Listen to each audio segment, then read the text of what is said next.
중에 아직까지 좀 미진한 부분들이 있는데, 그러니까 여러분들이 설교를 들으실 때 정면에 있는 카메라가 조금 떨려서 화면이 계속 좀 움직여서 저는 잘 몰랐어요. 제가 보는 화면은 잘 나오더라고요. 네, 여러분이 보시는 화면이 조금 흔들려서 설교를 들으실 때 좀 불편하셨겠구나 생각이 들었습니다. 그래서 이번 주에 시정을 합니다. 오늘은 그래서 제가 화면을 끄시라 그랬어요. 제가 좀 키가 크기 때문에 잘 보일 거라고 걱정하지 마시라고 화면을 끄라고 했으니 화면을 끄시고 저를 좀 주목해서 보시면서 하나님의 말씀을 듣도록 하겠습니다. 예전이나 지금이나 애들한테 뭐 사줄까 그러면은 애들이 대답하는 것이 몇 가지가 있는데 그 중에 잘 대답하는 것이 있습니다. 뭘까요? 짜장면이요, 짜장면. 아무튼 뭐 사줄까 그러면 짜장면, 그런 얘기를 많이 해요. 저 어렸을 때는 가난하고 또 어려운 시절이라 학교를 졸업할 때나 혹은 생일이거나 그럴 때 짜장면 먹을 수 있었는데, 요즘은 뭐 틈만 나면 시켜 먹잖아요. 그런데도 뭐 먹을까 그러면 뭐 사줄까 그러면 짜장면이라고 말합니다. 어려웠던 시절의 이야기를 G.O.D라는 가수가 유행가로 부른 것이 있습니다. 아마 여러분들도 들어보신 적이 있으실 겁니다.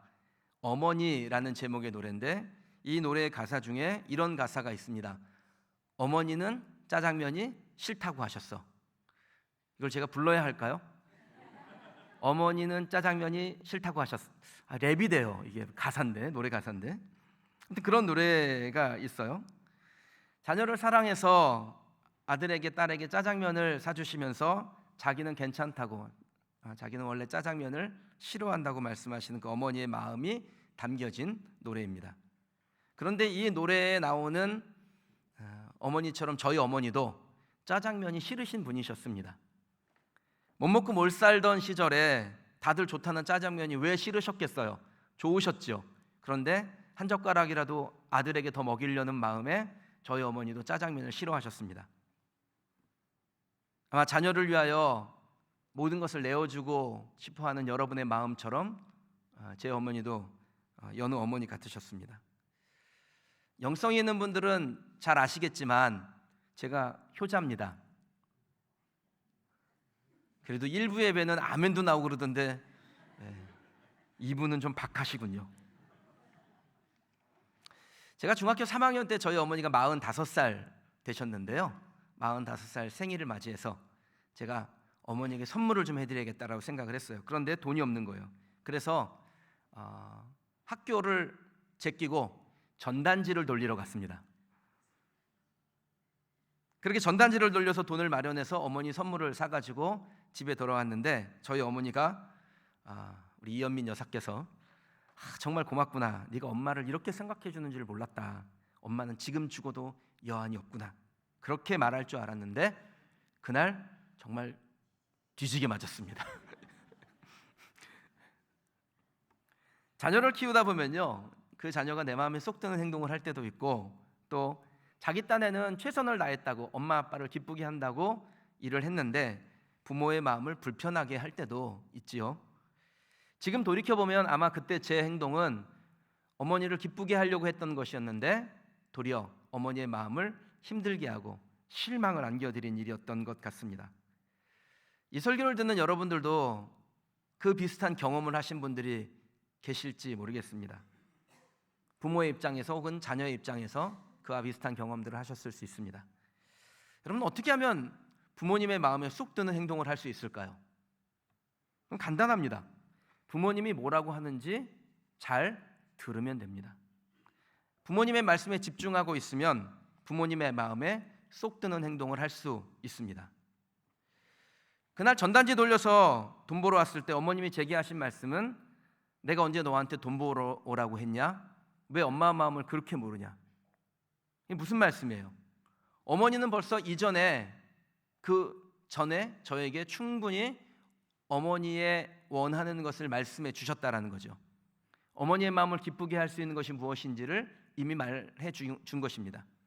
저는 진짜 수백 번도 더 들었습니다. 무슨 말씀을 하셨을까요? 공부 열심히 해라. 학생은 공부 열심히 하는 거고 나는 너가 공부 열심히 하면 그것보다 더 좋은 일이 없다. 이 얘기를 수백 번도 더 들었어요. 그런데 왜 저는 학교 건너뛰고 전단지 돌리러 갔을까요? 어머님의 말씀에 귀를 기울이지 않았던 것이죠. 그냥 내 마음에, 내 생각에, 내 판단에 이렇게 하면 우리 어머니가 좋아할 거야. 그리고서는 내 생각대로, 내 판단대로 행동한 것입니다. 어머니 하신 말씀은 듣기는 들었는데 귓등에서 사라지고 내 행동대로, 내 판단대로 하니까 전혀 어머니의 기쁨이 될 수 없었다라는 것입니다. 그럼 상대방을 만족시키려면요, 상대방이 원하는 것을 해줘야 합니다. 내가 원하는 것이 아니라 상대방이 원하는 것을 해줄 때 그 상대방이 기쁨을 얻을 수 있는 것이죠. 그러려면 상대방이 원하는 것이 무엇인지를 알아야 합니다. 상대방이 원하는 것을 알기 위해서는 잘 들어야 합니다. 오늘 본문에 보면요, 똑같이 예수님을 따라다니고 예수님의 말씀을 잘 들었음에도 불구하고 완전히 다른 반응을 보인 두 부류의 사람들이 나옵니다. 한쪽은 제자들이고 한쪽은 예수님의 몸에 향유를 부은 여인이었습니다. 오늘 본문은 복음서 전체에 나오는 내용입니다. 마태복음에도 나오고 마가복음에도 나오고 누가복음에도 나오며 요한복음에도 나오는 내용입니다.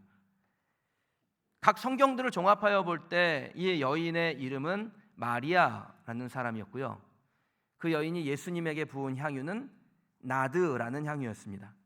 그리고 이 향유는 매우 값이 비싸서 300데나리온이나 할 정도로 비싼 것이에요. 1데나리온이 그 당시 하루 노동자의 품삯이었기 때문에 1년치 연봉을 한 번에 갖다 부은 것입니다. 게다가 이 나드라는 향유는요, 그 향이 매우 강한 데다가 휘발성이 강해요. 그러니까 급속하게 퍼져요. 그러니까 밀폐됐던 그 옥합에 있던 향유가 깨졌을 때 어떤 일이 일어났을지 한번 상상해 보세요. 그 온 방안을 이 향으로 가득 채웠을 겁니다.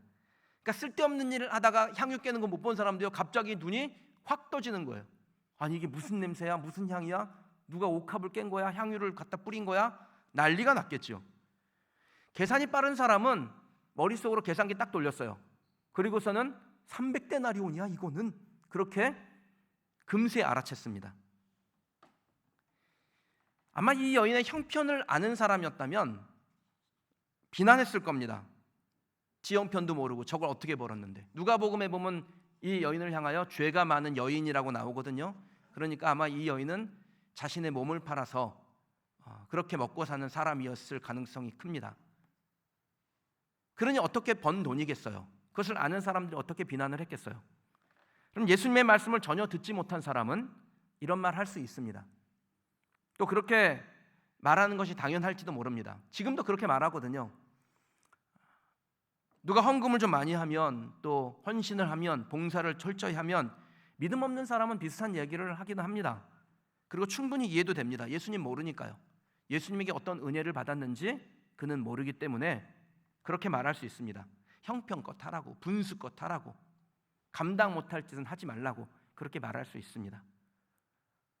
그런데 오늘 본문에 보면 참 의외인 것이 있는데, 예수님의 제자들이요, 예수님의 말씀을 듣지 못하고 은혜 받지 못했던 사람들처럼 똑같이 비난하고 화냈다라는 거예요. 8절 같이 한번 좀 읽어보실까요? 함께 읽겠습니다. 제자들이 보고 분개하여 이르되 무슨 의도로 이것을 허비하느냐. 제자들이 이 여인이 왜 이런 행동을 했는지에 대해서는 관심을 갖지 않았다라는 거예요. 이 제자들은 그 순간에 무슨 생각이 들었냐면, 왜 이 아까운 것을 여기다 허비했어? 아니 도대체 생각이 있는 거야 없는 거야? 그러니까 아까운 것을 하고 그 향유에 집중을 해요. 깨어져 버린 향유에. 이 여인이 어떤 의도로 그 향유를 깼는지에는 관심이 없었다라는 겁니다. 단지 그 향유가 아까웠던 것입니다. 그렇게 예수님의 말씀을 들었음에도 불구하고 진짜 마음에 콩밭이 가 있으니까 예수님에 대한 삶과는 거리가 멀어지니까 왜 그랬는지 그 이유는 딴 나라 가고요, 알고 싶지도 않고요, 그냥 향유만 아까운 것입니다. 그런데요, 가끔 툭 던진 한마디가 진리가 무엇인지를 알게 해주는 단초가 되기도 하는데, 이 제자들이 그래요. 제자들이 향유를 깬 여인에게 뭐라고 물어보냐면, 무슨 의도로 이것을 허비하느냐라고 묻습니다. 그러니까 무슨 의도인지를 물어봐요. 그럼 이 여인은 아무 생각이 없이 향유를 깨트린 것은 아니었을 겁니다. 의도가 있죠. 우리가 무슨 일을 할 때 그 모든 일에는 의도라는 게 있지 않습니까? 이 여인에게도 분명히 의도가 있었습니다. 그 의도가 무엇일까요? 그 의도가 무엇인지를 예수님이 설명을 해줘요. 12절을 같이 한번 보실게요. 읽겠습니다. 이 여자가 내 몸에 향유를 부은 것은 내 장례를 위하여 함이니라. 아멘. 자, 여인이 예수님에게 향유를 부은 이유는 예수님의 설명으로 명확해졌습니다. 뭡니까? 예수님께 향유 부은 그 이유는 그 죽음을 미리 예비하기 위해서, 장사 지내기 위해서 향유를 부었다라는 거예요. 그럼 예수님 당시에 사람이 죽으면 그 시체가 썩으면서 나오는 냄새를 방지하기 위해서 아주 진한 향이 포함되어져 있는 기름을 그 몸에 발랐습니다.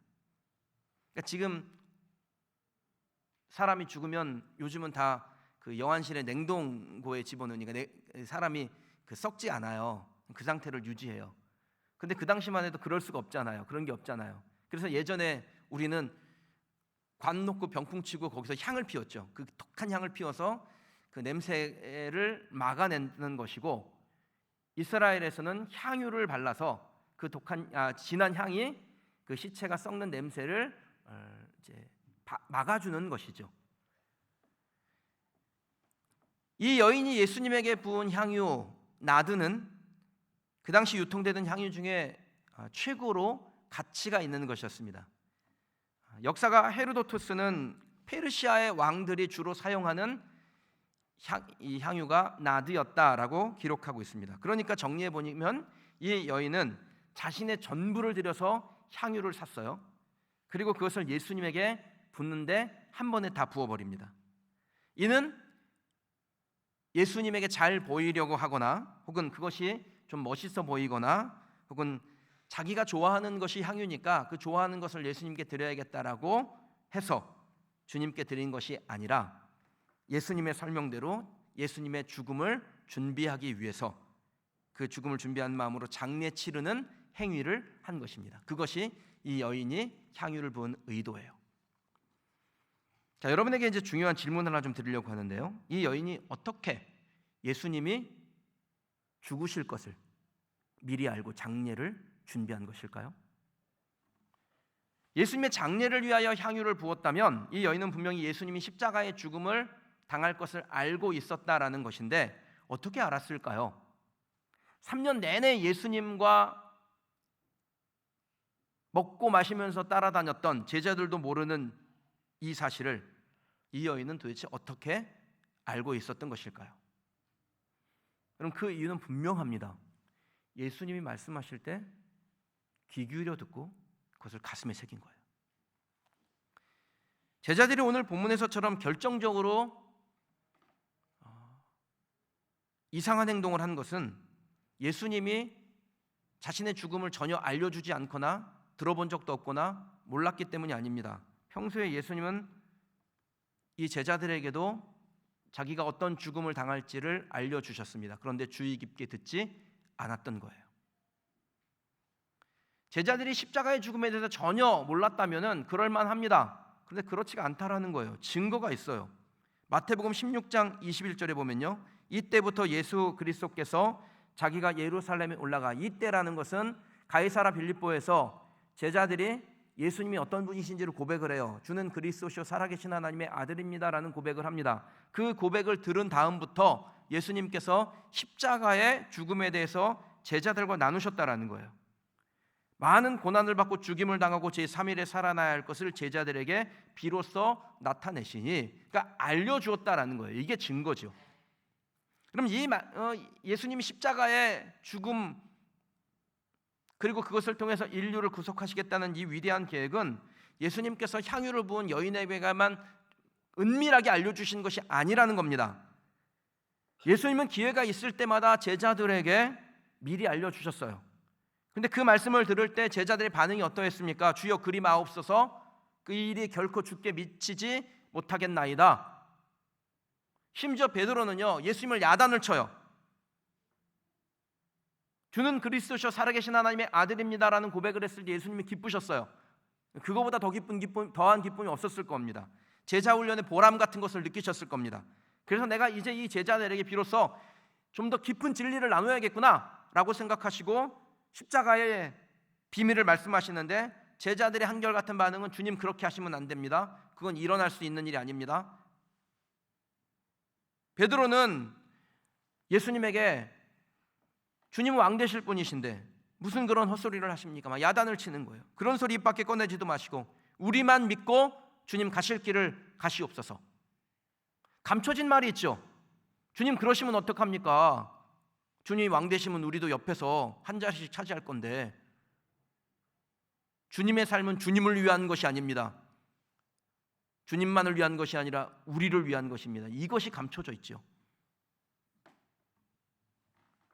제자들이 이렇게 한 것은 예수님을 위한 것처럼 보입니다. 겉으로는요. 그러나 결정적으로 예수님의 의도, 예수님의 생각, 예수님의 계획과는 전혀 상관이 없는 것이었습니다. 자기가 생각했을 때 좋은 것이지 예수님과는 관이 없는, 예수님에 대한 그 고려가 전혀 반영되지 않은 그야말로 지극히 인간적인 판단이었습니다. 예수님께서 이런 제자들에게 단호하게 말씀하세요. 사단아 내 뒤로 물러가라. 너는 나를 넘어지게 하는 자로다. 내가 하나님의 일을 생각하지 아니하고 도리어 사람의 일을 생각하는 도다. 사랑하는 성도 여러분, 우리가 하나님을 섬기고 교회를 사랑하고 성도들끼리 서로 돌아볼 때 내 마음에 들고 또 내 방식에 따라서 하는 것이 아닙니다. 하나님이 원하시는 것이 무엇인지를 알고 또 교회의 유익을 위하여 하는 것이죠. 거기에 관심이 있어야 돼요. 근데 그 일을 하려면 어떻게 하면 됩니까? 하나님이 우리에게 무엇을 원하시는지를 알아야 합니다. 내 생각에, 내 판단에, 내 경험에 이렇게 하면 좋겠다, 이것이 아니라 하나님께서 원하시는 것이 무엇일까? 하나님이 내게, 우리 교회에 기뻐하시는 것이 어떤 것일까? 여기에 관심이 있어야 되고, 그것을 알기 위해서 귀를 열고 듣고 들은 것을 마음에 새겨 넣어야 한다라는 것입니다. 오늘 본문은 단순히 예수님을 따라간다고 해서 다 제자라고 말씀하지 않습니다.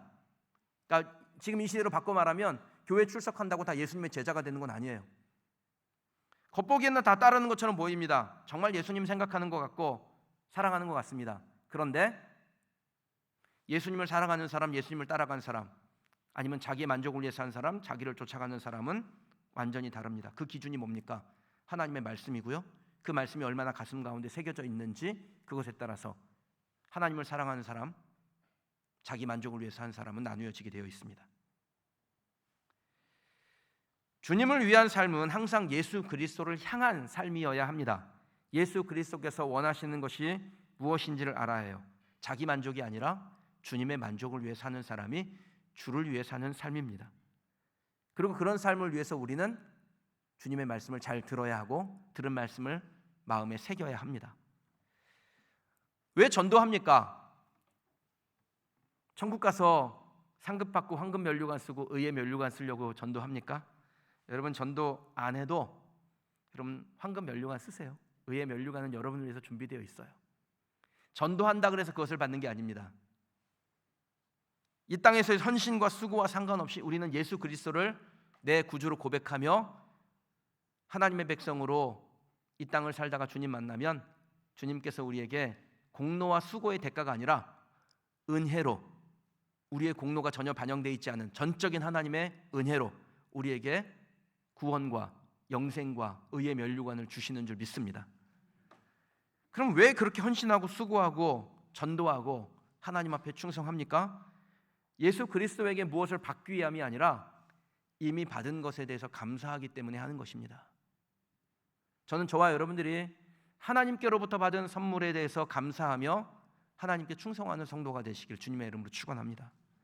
왜 교회가 세상을 섬겨야 합니까? 좋은 평판을 받기 위해서인가요?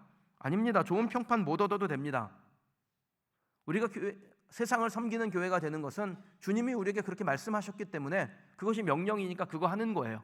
전도요? 주님이 명령하셨기 때문에 하는 것입니다. 그렇게 하다 보면 좋은 평판을 얻을 수도 있는 것이죠. 주님이 말씀하셨으니까 우리는 그 말씀대로 합니다. 이것이 마음에 새겨진 성도가 진짜 성도인 것입니다. 그 사람이 제자인 거예요. 그래서 주님을 위한 삶이란 주님의 말씀을 제대로 듣는 것에서부터 시작이 됩니다. 주님을 위해 살고 싶은데 주님이 원하는 것이 무엇인지 전혀 모른다면 어떻게 주님을 위해서 살 수가 있겠어요? 그거는 말이 되지 않는 것이죠. 13절 말씀 한번 보실까요? 같이 읽어보겠습니다. 내가 진실로 너희에게 이르노니 온 천하에 어디서든지 이 복음이 전파되는 곳에서는 이 여자가 행한 일을도 말하여 그를 기억하리라 하시니라. 아멘.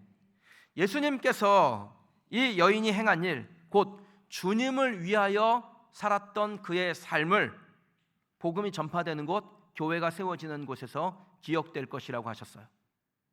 그럼 주님에게 기억되는 사람은 주님을 위하여 살았던 사람이에요. 내가 무엇을 했느냐는 중요하지 않습니다. 그 안에 의도가, 이유가 주님을 위한 것인지 아닌지, 그것이 중요할 뿐입니다. 사랑하는 성도 여러분, 사랑하는 여러분의 섬김이 어디서든지 기억되는 섬김이 되기를, 충성이 되기를, 헌신이 되기를 주님의 이름으로 축원합니다. 그러기 위해서는 주님의 뜻이 무엇인지를 알아야 하고, 주님의 뜻을 알기 위해서 우리는 늘 들어야 하며, 들은 말씀이 내 마음 가운데 새겨져서 남아 있어야 합니다. 그럴 때 내 뜻대로가 아니라 하나님의 뜻대로 살아갈 수 있는 줄 믿습니다. 아무리 좋은 것을 가지고 있어도, 또 좋은 행동을 해도 그것이 가치를 잃어버리는 것이 된다면 그것은 유익함이 아니라 도리어 비난받고 무지한 행동이 됩니다. 예전에 추운 겨울 어떤 날이었는데요, 영국의 런던 한 악기 거리에 남루한 한 옷차림의 한 노인이 낡은 바이올린 하나를 팔겠다고 이 악기점으로 들어왔습니다. 악기점 주인 앞에 내놓은 바이올린 하나는 몹시 낡아 있었고, 그리고 먼지로 가득해져 버린 그런 악기였습니다. 주인은 그냥 아이들의 연습용으로나 팔 수 있을까 하고 금액을 5파운드, 우리 돈으로 치면 7,000원 정도 되는 돈인데요, 그 정도 돈을 주고 이 악기를 샀습니다. 5파운드를 받고 이 노인은 나가버리고 주인은 줄을 풀고 먼지 가득한 악기를 닦아내고 있는데, 그 바이올린 한 구석에 희미하게 글자가 새겨져 있는데 이렇게 새겨져 있었어요. 스트라디바리 1704. 그러니까 1704년에 만들어진 스트라디바리 발음이 안 돼요. 스트라디바리라는 악기예요. 이 악기는 200년 전에 이탈리아 악기 명장인 안토니오 스트라디바리우스라는 사람이 만든 바이올린 중에 하나였습니다. 명품 중에 명품 악기예요. 그 당시 가격으로 약 10만 파운드 정도 되는, 우리 돈으로 치면 1억 5천만 원 가까이 되는 어마어마한 금액의 악기였습니다. 이 악기점 주인이요, 돈을 더 지불해야 되겠다 생각하고 밖에 나와서 찾아봤는데 아무리 찾아도 만날 수가 없는 거예요. 바이올린의 가치를 알지 못한 사람에게 그것은 단지 빵 몇 조각 값밖에 안 되는 것이었습니다. 그럼 같은 것이어도 누가 그것을 가지고 있느냐, 어떻게 사용하느냐, 어떻게 인식하느냐에 따라서 싸구려가 되기도 하고 명품이 되기도 합니다. 우리가 주님을 위해서 살았다고, 주님을 위해서 행하였다고 했던 모든 것들이 그 안에 어떤 의미가 담겨 있느냐에 따라서 주님을 위하여 살았던 우리의 삶이 종말까지 기억되는 아름다운 행동이 될 수도 있고, 두고두고 비난받는 무지한 행동이 될 수도 있습니다. 사랑하는 성도 여러분, 저나 여러분은 주님을 위한 삶을 살고자 합니까? 아니면 나 중심의 내 만족을 위한 삶을 살고자 합니까? 처음 믿는 분들은, 교회에 처음 출입하는 분들은 그러실 수 있어요. 그냥 나 중심으로 내가 만족을 얻기 위해서 할 수 있습니다. 그런데 예수를 믿는다라는 것이 무엇입니까? 예수를 믿는다라는 것은, 우리가 신앙생활한다라는 것은 점점 나 중심에서 예수 중심으로 바뀌는 거예요. 나를 위해서 살았던 것을 내려놓고 예수를 위해서 사는 삶으로 바뀌는 것입니다. 나는 죽고 내 안에서 예수님이 다시 사는 것이 신앙생활입니다. 만약에 여러분들이 주를 위해서 살고자 하신다면 답은 정해져 있습니다. 지금부터 주님의 말씀에 집중하는 겁니다. 주님이 내게 원하시는 것이 무엇인지를 듣고 그것을 마음에 새기고 그대로 살아서 주님이 기뻐하시는 삶이 되면 그것이 주를 위한 삶이 되는 것이고, 그러한 삶은 주님이 기억하여 주실 줄 믿습니다. 만약에 그렇지 않다면요, 우리의 이 엄청난 수고와 헌신이 시간 낭비가 되고 돈 낭비가 됩니다. 저는 저의 헌신과 수고가 주님 앞에서 그렇게 낭비라는 판단을 받지 않고 주님이 기억하시는 헌신이 되기를 원합니다. 동시에 오늘 예배드리는 우리 성도들의 모든 삶이 주님을 위하여 살았던 모든 것들이 주님이 보실 때 내가 너의 헌신을 기억하였도다 라고 말씀하실 만큼 주를 위한 삶이 되기를 또한 주님의 이름으로 축원합니다. 오늘 우리는 성찬 예식에 참여합니다. 이 성찬은 예수 그리스도와 연합하는 것이에요. 나는 죽고 예수님과 하나 되는 것입니다. 오늘 세례 받으신 분들이 있는데, 세례라는 것이 뭡니까? 그 물 속으로 들어가 내가 죽는 거예요. 그리고 그 물 밖으로 나올 때 나의 영이 다시 사는 것입니다. 그러니까 우리의 모든 것은 주를 위해서 죽는 것이고 주님으로 인하여 사는 것입니다. 여러분의 심령 안에 내 자아는 죽고 예수 그리스도는 살아서 주를 위한 삶이 되기를 주님의 이름으로 축원합니다. 그럴 때 우리의 수고와 헌신이 예수님의 뜻대로가 되고, 또 주님 만날 그때 주님이 우리를 기억하셔서 우리에게 착하고 충성된 종이라 칭찬하여 주실 줄 믿습니다. 오늘 이 시간 저와 여러분에게 주님 주신 말씀 기억하며 우리의 믿음의 고백을 담아서 찬양하고 그리고 기도하는 시간이 되기를 원하는데요, 여러분과 함께 찬양하고 싶은 찬송이 내가 주인 삼은 모든 건 내려놓고 라는 찬송입니다. 그럼 저나 여러분은 예수님으로 인해서 새로워진 사람들입니다. 우리는 이전과 같지 않습니다. 이전 것은 지나갔으니 보라 새 것이 되었다라고 말씀하셨습니다. 저나 여러분은 다 새 것입니다. 그런데 새롭게 되었을 때 주님이 우리에게 원하시는 것은 주를 위한 삶을 살라라는 겁니다. 세례를 받고 예수님의 몸과 피를 상징하는 성찬에 임하면서 저와 여러분들은 육은 죽고 영이 사는 것입니다. 그것이 우리의 믿음의 고백이 되어야 하고, 그렇게 믿음의 고백이 되고 그것이 마음에 새겨지고 그대로 살아가고자 할 때 주를 위한 삶이 될 수 있습니다. 오늘 이 찬송을 통해서 내가 이전에 나의 만족을 위해서 주인 삼았던 것을 내려놓겠다, 그리고 나는 주님을 위해서 살기를 원합니다, 이 고백이 있기를 축복합니다.